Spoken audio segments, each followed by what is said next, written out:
이름으로 기도하옵나이다. 아멘. 오늘 읽었던 말씀 마태복음 1장 18절에서 25절에 있는 말씀 가지고 예수의 나심이라고 하는 제목으로 말씀을 전하려고 합니다. 우리 한번 따라서 합시다. 예수의 나심. 예수님은 이 세상에 탄생하셔서 예수님의 나심을 기준으로 해서 주전, 주후 이렇게 나눠서 2017년 우리 크리스마스를 맞이하게 됩니다. 2017년에서 플러스 4를 더하면 예수님이 탄생한 해입니다. 그러니까 2017년 4면 2021년 됐죠. 예수님 탄생한. 왜 그러냐면 예수님이 탄생하는 해가 BC 4년에 탄생하셨어요. 자, 오늘 우리는 너무나 잘 아는 그 사건 마태복음 1장 18절에서 27절인가요? 거기까지 읽었어요. 마지막 절까지 읽었는데 한 가지 알아야 할 것은 예수의 나심은 이러하니라 라고 하면서 예수님이 탄생하신 내력에 대해서 가르쳐주고 있습니다. 한 가지 여기서 핵심적인 것은 뭐냐면 예수의 나심의 목적이 뭐냐. 예수님의 나심의 목적은 여기 성경도 저기 성경도 여러 가지 우리가 정리를 해서 빛이 보면 많이 찾아낼 수 있지만은 오늘 본문 안에서 세 가지로 우리에게 가르쳐 주셨어요. 예수의 나심의 목적은 첫째로 죄 가운데서 우리를 구원하시기 위해서 나셨다라는 것을 가르쳐 주셨습니다. 우리 21절 말씀을 보시기 바랍니다. 21절 시작.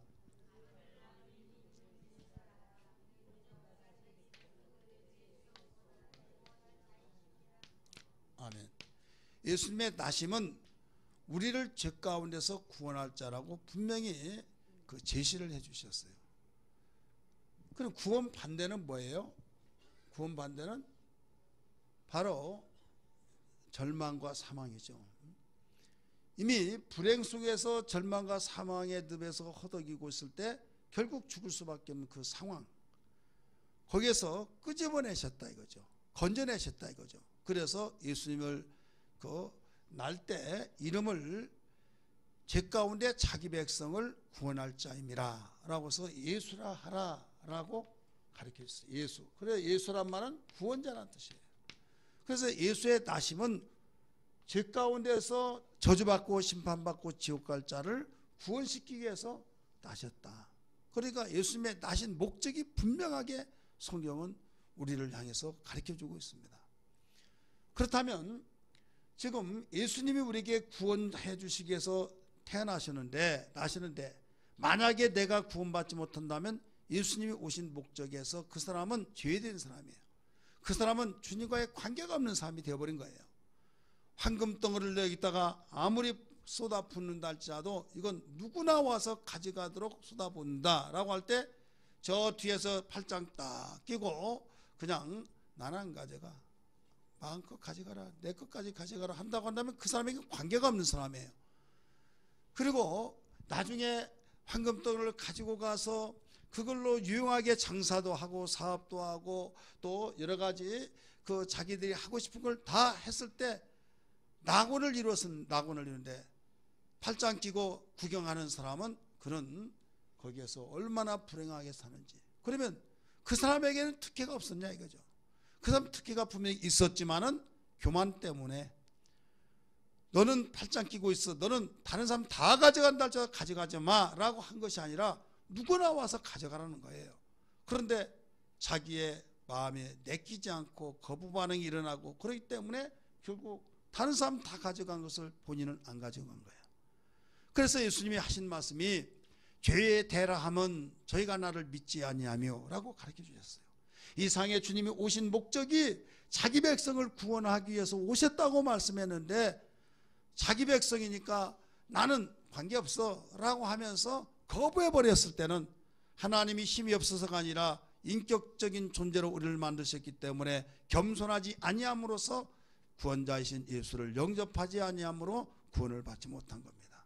그래서 겸손한 자 찾도다, 겸손한 자 찾도다 했기 때문에 하나님 앞에서는 겸손한 자만이 은혜 받고 겸손한 자만이 살 길이요 겸손한 자만이 놀라운 축복이 준비된 그 축복을 얻을 수 있다는 걸 믿기 바랍니다. 그래서 우리는 구원하시기 위해서 오신 예수님을 맞이하는 이것이 가장 우리에게 귀한 복된 시간이라는 걸 알아야 될 줄 믿기 바랍니다. 두 번째는 왜 오시느냐, 예수의 나심에 대한 목적은 22절 23절의 말씀이니까 바로 선지자의 말을 응하려고, 다시 말해서 말씀을 이루시려고 오셨다라고 가르쳐 주셨어요. 22절 같이 읽습니다. 이 모든 일이 된 것은 주께서 선지자로 하신 말씀을 이루려 하려 하심이라 이르시되 하면서 가르쳐 주고 있죠. 그래서 선지자가 누구냐, 선지자가 도대체 누구길래 하나님이 당신의 독생자 예수를 보내서 선지자가 하는 말을 이루기 위해서 보내셨단 말인가 라고 할 수 있겠으나, 선지자는 하나님이 보내신 종입니다. 하나님의 메신저, 하나님께서 당신의 말씀을 당신이 하고 하자는 그 말을 백성들에게 전해준데, 각각 모든 사람에게 귀 속에다가 아무기야 아무기야 나 여호와니라 하면서 전해준 것이 아니라, 하나님은 일적으로 선자들을 보내서 당신의 말씀을 그 사람에게, 선자에게 전하라고 해서 선자는 전해줘요. 그래서 나 여호와의 말이니라, 시작할 때도 끝날 때도, 말라기 선자 같은 경우는 그러겠죠. 학계 선자도 그랬죠. 시작할 때도 나 여호와의 말이니라 하고, 말하고는 이제 나 여호와의 말이니라. 그러니까 비록 직접적으로 전해준 자는 선지자지만은, 선자는 사람입니다. 하나님의 기름을 부어서 너는 내 종이다라고 하나님이 인친자예요. 그래서 누가 볼 때는, 예형적으로 볼 때는 사람이지만은 하나님께서 당신의 말을 선자의 입에다가 물려서 내 말을 전하다오 해서 하나님의 심부름꾼으로서 하늘에 계신 하나님의 뜻과 하나님의 생각과 하나님의 의지가 담기는 말씀을 전해주는 거예요. 전해줄 때 그 말씀을, 바로 그 말씀을 듣고 하나님이 우리에게 말씀하셨다고 고백하며 받아들이고, 가슴에 찔릴 때는 회개하고, 절망과 좌절했을 때 소망을 가지고, 슬퍼할 때 위로를 받고, 그들이 생명과 같이 그들이 살아가고 있는 삶이었던 것이 선지자의 소리를 듣고 살아갔던 것이에요. 구약시대 때는 선지자의 소리가 없었는 그들에게는 방향이 없는 절망 가운데서 완전히 방황할 수밖에 없는 상황이었어요. 그래서 말라기 선지자가 외치고 난 뒤에 400년 동안 선지자의 소리가 끊겨져 버렸을 때, 그들은 깜깜한 밤에서 지금 헤매는 것과 똑같은 상황에서 살았던 것입니다. 그러다가 400년 이후에 회개하라 정국이 가까웠느니라고 외쳤을 때, 그들이 어둠 깜깜할 때 그 등불에 의해서 야 빛이 왔다, 저 빛이 있다라고 하면서 모든 사람이 아우성쯤에서 빛을 향해 달려갔듯이, 이 선자의 소리를 듣고 수많은 사람이 구름대같이 몰려든 거예요. 누구 앞에? 말라기 선자가 400년 동안, 말라기 선자가 말씀을 전하고 났는데 400년 동안 그 말씀이 없는, 선자의 소리가 끊겨져 버렸을 때 침례 요한이 나타나서 그 말씀을 했을 때, 저 말이 하나님의 말씀이 이제 우리를 살리셨다, 우리를 인도하셨다, 방황을 끝내고 이제는 오라 하신다, 우리 인도받으러 가자라고 하면서 그 앞에 섰던 거예요. 이 침례 요한은 자기 앞에 몰려온 그들에게 독사의 자식들아 라고 하면서 막 그에게 책망하고 회개하면서, 너희가 그 늑탈한다는 세금을 갖고, 너희의 빛을 갖고, 너희가 미워한 자는 너희가 그 회개하고 사랑하고 막 하면서 수없는 죄를 지적하면서 회개하라고 가르쳐주고 있죠. 가슴을 찢으며 옷을 찢으며 그 앞에 나와서 통곡하면서 회개했던 걸 믿기 바랍니다. 그러니까 단순한 이 선지자는 그냥 선지자보다 막연하게 해서는 안 된다 이게요. 하나님과 인간 사이에 이 관계가 절망으로, 바로 여기에 절벽으로서, 담벽으로서 막혀진 담을 하나님께서 당신의 종을 보내서 이스라엘 백성들에게 여기에 당신의 말을 전해줬다 이거죠. 그래, 하나님 말씀 발의 등불이라고 그랬잖아요. 하나님 말씀은 생명이라고 그랬잖아요. 하나님 말씀은 살리는 것이라고 그랬잖아요. 이 말씀을 듣지 못한 자들이 어떻게 살아갈 수 있고 어떻게 바른 길을 갈 수 있느냐 이거예요. 바른 길을 갈 수 없다가 보니까 영원히 후회할 수밖에 없는 삶을 살 때 아무리 뛰고 날뛴다 할지라도 제자리 걸음 그 자리에서만 맴돌고 있다 이거예요. 그러나 하나님 말씀은 방향을 잡고 가게 하십니다. 할렐루야. 그래서 손자들이 이 말을 전해준다는 것은 그들에게 얼마나 가뭄의 담배같이 어둠깜깜할 때 빛의 인도를 받고 가는 것처럼 귀중한 겁니다. 이 선지자가 무슨 말을 했느냐? 보라, 처녀가 아들을 낳으니 그 이름을 임마누엘이라 하리라 라고 하는 그 말씀을 하셨어요. 이 말을 이루려고 바로 예수님이 오셨다 이거예요. 예수가 나셨다. 이사야 7장 14절의 말씀을 응하기 위해서 이루려고 오셨다는 거예요. 선지자 이사야는 그렇게 말했습니다. 절망과 좌절이 있을 때 보라, 처녀가 아들을 낳으니 그 이름을 임마누엘이라 하리라 라고 하면서 절망과 좌절 속에 하나님이 우리와 함께 계신다고 한다면 어떤 환경 속에서도 소망을 가지고 살 수 있다. 살 길이 있다고 하면서 너희가 어린아이로서의 바로 보좌 없이 스스로 살려고 할 때 얼마나 절망스럽냐. 이리가 와서 집어삼켜버리고 또 유혹하고 너희를 주워 패고 했을 때 너희 스스로 살아갈 수 있느냐.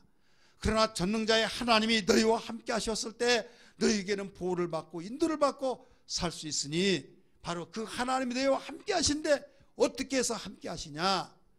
바로 영으로 계신 그분이 이 상에 오시는데 처녀의 몸에서 태어나게 된다. 이것을 예언해 주셨다 이거예요. 그 예언을 하나님은 이루게 하기 위해서 당신이 하신 말씀을 바로 실행하시기 위해서 예수님을 이 상에 보내신 겁니다. 보내신데 백마를 타고 보내신 것이 아니라 오직 보내신 것은 당신의 아들을 예언했던 선자들이 그 말한 대로 그대로 처녀의 몸에서 남자를 가까이 하지 아니하는 그 처녀의 몸에서 태어나게 하신 거예요. 그러면 여자는 어떻게 해서 아이를 갖습니까?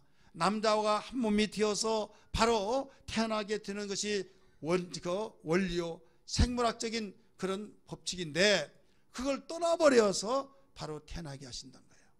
세상에 어떻게 그런 일이 있습니까? 말할 수 있으나 여러분 오직 여기에 마리아도 그랬잖아요. 누가복음 말씀 보니까 은혜를 받은 자여 라고 하면서 네가 지극히 높으신 하나님의 아들을 태어나게 할 것이다. 잉태했느니라 라고 말할 때 분명히 말했어요. 나는 남자를 가까이 하지 않는데 어떻게 그런 인사를 할 수 있습니까? 라고 했어요.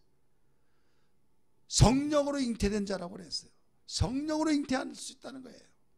오늘 본문에서 말씀 보니까 정혼자인 요셉이 자기가 가까이 하지 않았으면 그는 임신할 수 있지 않았다는 거죠. 그런데 자기는 가까이 하지 않았는데 만삭되어져 나오는 모습을 볼 때 배가 부러운 것을 볼 때 야 나하고 결혼한다고 하는 자가 다른 남자하고 가까이 하더니 이렇게 임신을 했구나 할 때 얼마나 뒤통수 맞는 것 같겠어요. 그럴 때 그냥 너 죽고 나 죽고 할 수도 있겠으나 그동안은 정신적인 피해 이모저모 다양한 피해를 피해 보상받고 이혼증서와 같이 써주고 나는 아무 잘못했다고 하고 다른 사람하고 결혼할 수 있고 그에게 손해배상을 물릴 수도 있다. 이거 신명기 24장 1절에 있는 말씀처럼 그래서 우리는 여기에서 그 요셉이 의로운지라 가만히 끊어버리려고 했다 이런 말을 나오죠. 그런데 그날 밤에 현몽에서 주의 사자가 가르쳐 주잖아요. 네 아내 될 사람 정혼자를 데려오는데 두려워하지 말아라. 무수하지 말아라. 그는 네가 생각한 대로 다른 사내를 통해서 임신한 것이 아니다. 성령으로 된 것이다 라고 가르쳐 준 거예요. 성령으로 된 것이다. 그래서 눈을 떠봤더니 꿈이에요. 그러면서 어떻게 그럴 수 있냐는 것을 그렇게 의문을 품을까 봐 이건 선지자가 하신 말씀을 이루려고 그런 것이다. 너 선지자가 했던 말 기억나지 않느냐? 보라 처녀가 아들을 낳으니 그 이름을 임마누엘이라고 그 선지자가 그렇게 예언을 했지 않느냐? 그 말씀을 이루려고 성령으로 잉태된 자다라고 가르쳐줬다 이게요. 믿으시길 바랍니다. 그래서 선자의 말을 이루려고 이 세상에 오셨다. 세 번째는 함께 하시려고, 우리 한번 따라합시다. 함께 하시려고, 우리와 함께 하시려고 오셨다라고 가르쳐 주셨어요. 23절의 말씀을 보니까 임마누엘이라고 한 이름을 그 해석을 해주죠. 임마누엘은 하나님이 우리와 함께 계시니라 라고 하는 뜻인데, 하나님이 우리와 함께 하시겠어요. 인간은 하나님과 함께 할 수가 없습니다. 왜? 그분은 너무 거룩하시기 때문에. 그분은 거룩하고는 죄인이기 때문에 하나님 앞에 가까이 접근할 수가 없어요. 죄인이 하나님 앞에 설 수가 없어요. 그러나 아들 독생자를 이 세상에 보내신 것은, 하나님의 뜻을 따라 이 땅에 오신 예수님은 우리와 함께 하기 위한 아버지의 뜻을 따라서 오신 만큼 우리는 최고의 축복을 받고 은혜 받는 자는 뭐냐? 하나님과 함께함을 살아야 된다 이거예요. 믿으시길 바랍니다. 죄인이 하나님과 함께한다는 것은 영광 중의 영광입니다. 믿으시길 바랍니다. 우리는 철부지와 같이 그 사탕 하나 때문에 아빠 비워, 엄마 비워, 필요 없어 막 해버리고 등 돌린 것 같이 그래서는 안 된다 이거예요.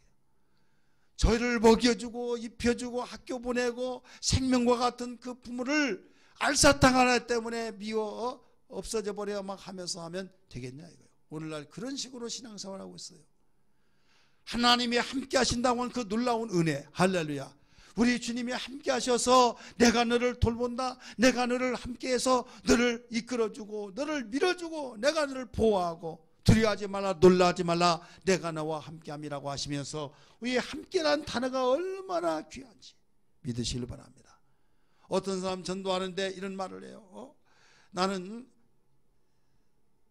우리 집안과 헤어질까 봐 교회 못 나간다는 거예요. 왜 그러냐 했더니 자기는 고아 출신으로 자랐대요. 그러다가 작은아버지를 만났다는 거예요. 그러면서 작은아버지가 하는 말이, 기독교에 이제 고아원에서 자랐다 보니까 너 교회 다녀? 예, 다닙니다. 했더니 원명하기를 너 교회 나가지 말아라. 교회 나가면 내가 너희 작은아버지지만은 이제 안 만나는 걸로 하겠다. 그러면서 완전히 너 둘 중에 하나 택하라. 그래서 자기가 고아로서 자라났던 그 슬픔과 외로움과 고독이 얼마나 컸던지, 교회 다니지 마라. 교회 다니면 너 찾지 않는 걸로, 만나지 못한 걸로 하겠다. 어떻게 할래? 선택하라. 그래서 주마등처럼 스쳐가는 것이 고아에서 살았던 그 슬픔과 고독과 아픔이 재현되다시피 하는 그것이 팍 올라와서 안 다니겠습니다. 그래서 자기가 작은아버지한테 약속을 했다는 거예요. 왜 안 다닌다고 했어요? 혼자 사는 것이 너무 고독하고 힘들고 어려웠던 것이 느껴졌기 때문에, 더불어 같이 살기 위해서 바로 안 다니겠다는 거죠. 자, 이렇게 혼자 산다고 한 것은요, 돈이 있고 건강하고 내가 하고 싶은 대로 다 할 때는 고독한 걸 모르는 것처럼 생각하지만 항상 그런 것이 아니에요. 있을 때 있으면 없을 때가 있고, 건강할 때면 아플 때가 있고, 그렇게 펄펄 거릴 때 있으면 완전히 주저앉아서 움직이지 못할 때도 있고, 내일 일을 보는 것이 우리 인간이에요. 그러나 사람들은 자기가 유리할 때는 다 찾고, 자기가 유리할 때는 굉장히 가까이에지만 손에 대고 나에게 걸림돌이 될 것 같으면 모른 척한 것이 또 인간이에요. 그러나 우리 하나님은 우리를 고아와 가부같이 버리지 않는 분이라는 걸 믿기 바랍니다. 그분이 함께 하신다 이거예요. 다른 사람이 다 팽개쳐버리고 업신여기고 그냥 망가진 몸으로 굴러다니는 돌멩이처럼 그런 생활을 한다 할지라도 여러분, 하나님은 절대 버리지 않는다 이거예요. 우리와 함께하기 위해서 이 세상에 오셨다 이 말입니다. 그러니까 주님을 영접하고 우리와 하나님과 함께하는 삶이 얼마나 큰 축복이냐. 주님이 여기에 오시지 않았다면 아무리 내가 날뛰면서 펄쩍펄쩍 뛰면서 하나님 함께하고 싶어요 한다 할지라도 하나님이 함께할 수가 없어요. 왜? 임마누엘로 함께할 수는 없어요. 임마누엘은 한 식구로서 영원히 같이 산다는 거예요. 구약시대 사람들은 하나님과 함께했다는 그 단어는 뭐냐? 사역할 때 함께하다가 모든 끝나면 그냥 끝나버린 거예요. 계약이 끝나버린 거죠. 여러분, 자녀들과 계약해서 삽니까? 여러분, 계약과 관계없이 삽니까? 계약과 관계없이 사는 거예요. 그러나 직장에서 함께하는 생활은 계약과 함께 하다가 계약이 끝나면 끝나버린 거예요. 계약이 끝날 무렵에 싹수가 괜찮다면 같이 더 연장하고, 그러다가 정년이 되면 모두 의무적으로 다 떠나게 될 수밖에 없는 거예요. 구약의 관점은 그와 같습니다. 그러나 신약의 관점은 한 식구이기 때문에, 부자지간과 같은 관계이기 때문에 영원히 함께하고 있다는 사실을 믿으시길 바랍니다. 그러니까 우리는 예수 나심에 대한 관심을 갖고 사모한다는 것은 이 세 가지가 동시에 같이 주어진 거예요. 할렐루야. 예수의 나심에 무관심한 자는 구원을 받을 수도 없습니다. 선자의 말씀을 이루려 하는 체험을 맛볼 수가 없습니다. 또 하나님의 함께 하심을 맛볼 수가 없어요. 그러나 예수 나심에 대한 관심을 가는 자들은 바로 내가 구원받지 못한 절망과 좌절과 완전히 사망의 늪에서 허덕일 때 주님이 나를 손잡아 이끌어줄 때 구원받을 수 있고, 또 선자의 말을 이루시려 하신 것처럼 하나님이 하신 말씀이 과거의 사람들만 말씀이 이루어진 것이라 나도 경험할 수 있고 맛볼 수 있다는 걸 믿기 바랍니다. 할렐루야. 그리고 우리는 어떤 가운데서도 내가 너를 오늘날 낳았다고 하신 것처럼 주님이 나를 진리로 낳았기 때문에, 우리는 거듭났기 때문에 하나님의 자녀가 되어서 하나님과 함께하는 삶이 되어서 임마누엘로 계신 것을 믿으시기를 바랍니다. 사랑하는 성도들이요, 오늘 예수 나심이라고 하는 말씀을 통해서 우리는 성탄의 축복의 역사가 임하기를 주의 이름으로 축원합니다. 할렐루야. 성탄의 축복이 그냥 성탄의 축복 메리 크리스마스 하면서 말로 되어진 것이 아니라 믿음으로 되어진 걸 믿기 바랍니다. 여러분, 예수 나심에 대해서 그 소식을 들었을 때 동방박사들은 멀고 먼 1500km가 되어지는 그곳에서 산을 넘고 물을 건너고 사막을 건너고 어려운 가운데서도 예수 나심을 경배하기 위해서 왔지만은, 여러분, 책상에 앉아서 예수님이 어디에서 나시고 어떻게 해서 나신다고 한 것을 알면서도, 가르쳐주면서도 그들은 경배하지 않았어요. 이 예수의 나심에 대한 관심이 없었기 때문에 경배하지 않았다 이거예요. 우리는 오늘날 성탄절이라고 하는 것이 대대적으로 여러 가지 세계적으로 행사요, 또한 명절이 되었지만은 아무리 명절이 있다 할지라도 관계없는 사람이 되어져서는 안 된다 이 말입니다. 그래서 저는 오늘 2주에 걸쳐서 성탄절에 관한 그 찬송을 함께 불렀던 거예요. 사랑하는 성도들이요, 오늘 본문의 말씀 보면 이렇게 이 땅에 우리에게 소망과 생명과 우리에게 축복을 주시기 위해서 예수 나심에 대해서 일러주셨는데, 예수님은 그냥 하늘에서 툭 떨어져 나온 것이 아니었어요. 예수님이 나신 것은 몸을 통해서, 마리아의 몸을 통해서 태어났어요. 마리아는 바로 복받은 사람입니다. 오늘 본문에서 두 사람이 복받은 사람인데, 하나는 마리아요, 하나는 요셉입니다. 마리아는 어떻게 해서 복을 받았느냐? 바로 여기에서 예수를 자기의 몸에서 탄생시켰어요. 예수를 탄생시켜서 예수님 이 땅에 오시는 통로가 되어졌다는 걸 믿기 바랍니다.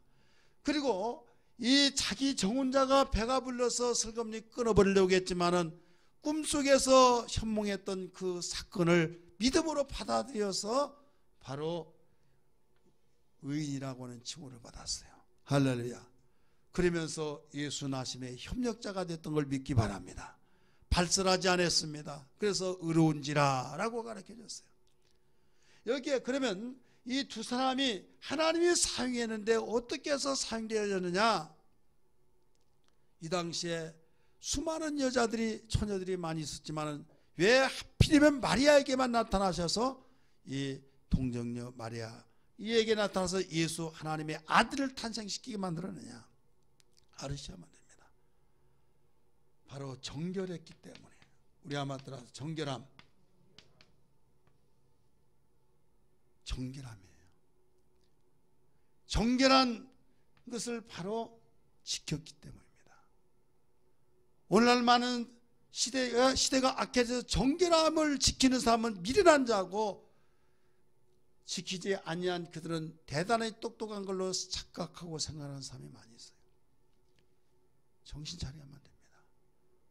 하나님의 은혜의 축복은, 하나님의 은혜의 축복의 통로는 바로 정결한 역사를 통해서 이루어진다는 걸 믿기 바랍니다. 그래서 말라기 2장 15절의 말씀 보니까 하나님께서 경건한 자손을 얻게 함이라고 말씀하신 것은 뭐냐? 내 자손에서 경건한 자손이 나올 때 하나님께 영광을 돌리는 것을 믿기 바랍니다. 그런데 악의 자손이 나와버린다고는 어떻게 되겠느냐. 자기로서 끝난 것이 아니라 사회가 완전히 엉망진창이 되어버린 거예요. 소돔과 고모라는 얼마 되지 않아서 닥쳐올 것입니다. 그래서 하나님께서는 정결하기를 원하셔서 내가 거룩하니 너희도 거룩하라 라고 하신, 하나님이 당신의 모든 기업을 물려주고 싶어서, 그런데 아무라도 기업을 물려주더라도 감당하지 못하니까 오직 대학을 나오지 않았다 할지라도 유명 대학을 나오지 않고 대단한 IQ가 150, 200 그렇게 되지 않았다 할지라도 경건한 자손이 되어지면 된다. 경건한 바로 거룩성을 지속하면 된다 이거예요. 할렐루야. 거룩성. 그래서 히브리서 2장 14절의 말씀 보니까, 거기에 12장 14절의 말씀 보니까 뭐라고 나옵니까? 거룩함이 없이는 주를 뵐 수 없느니라 라고 했어요. 하나님을 뵙는 것은 거룩함이 있어야만 됩니다. 진리로 거룩해지기를 주의 이름으로 축원합니다. 예수의 피로 거룩해지기를 주의 이름으로 축원합니다. 거룩함이 없이는 오직 하나님의 얼굴을 배울 수 없고, 세속에 물들어서는 여러분 다른 사람들은 활개치게 돌아다니면서 세계를 누빈 것처럼 보여질지 모르겠지만은 하나님과는 담을 쌓고 산다는 걸 알아야만 됩니다. 그래서 우리는 죄를 미워하고 죄를 제일 두렵게 여길 줄 아는 신앙이 되어야 하는데, 어떤 죄를 즐기고 죄에서 담대함을 느끼고 진리에서는 비겁하게 무서워하고 거꾸로 살면서 복 받으려고 하는 사람이 있다 이거예요. 복 있는 사람은 어떤 사람이냐? 죄를 보고 두려워하고 진리를 보고 담대할 수 있는 사람. 할렐루야. 담대하니까 유단강을 밟습니다. 담대하니까 바로 물 위에 걸어갑니다. 오라 하니까 걸어갔잖아요. 유단강을 건너라 하니까 건너갔잖아요. 그런데 요단강을 건너라도 건너지 못하면 이적과 기사 표적을 볼 수가 없어요. 여리고를 도르라 했을 때 진리의 한 말씀에 순종해서 담대하게 그렇게 하면 무너지리라고 하신 말씀대로 돌았어요. 그랬더니 와르르 무너져서, 그렇게 한다고 무너지냐 했겠지만은 결과는 무너졌던 것처럼, 야 그렇게 해서 복 받냐, 그렇게 해서 언제 너 그렇게 복 받고 사느냐, 그게 가정의 행복의 원리인 줄 아느냐, 웃기지 마라, 참 답답하다 한다 할지라도 거룩성을 지키고 나간다고 한다면 하나님이 책임져 주시고 약속을 실행해 주신다는 걸 믿으시길 바랍니다. 할렐루야. 그래서 우리는 기도할 때, 하나님, 예수가 이 세상에 탄생하신 것은 수많은 여자들이 있지만은 정결한 처녀인 마리아를 통해서 나왔듯이, 이 세상에 오셨듯이 바로 정결한 주님의 신부 되게 하여 주옵소서. 이런 신앙 되기를 주의 이름으로 축원합니다. 여러분, 정결한 영적 신부가 되기를 원하시면 아멘 하시기 바랍니다. 그러면 어떻게 하느냐? 바로 누가복음 1장 28절 30절 말씀을 보니까 은혜를 입어야만 됩니다. 은혜 입지 않으면 절대 그렇게 할 수가 없어요. 우리 한번 성경 찾을까요? 누가복음 1장 28절. 먼저 읽으신 분들 찾으세요. 읽으세요. 시작.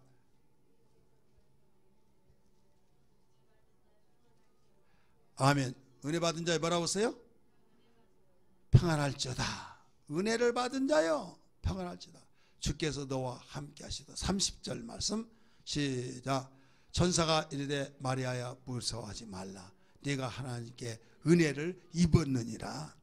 여러분, 정결한 신앙을, 거룩성을 지킨 사람은 은혜 받지 않고는 절대 할 수가 없어요. 하나님의 은혜를 통해서만이 우리가 거룩함을, 하나님의 은혜를 입을 수가 있어요.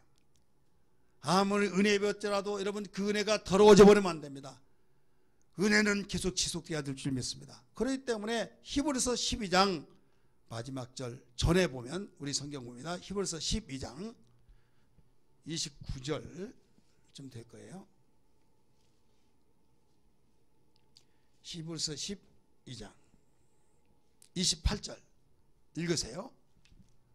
시작.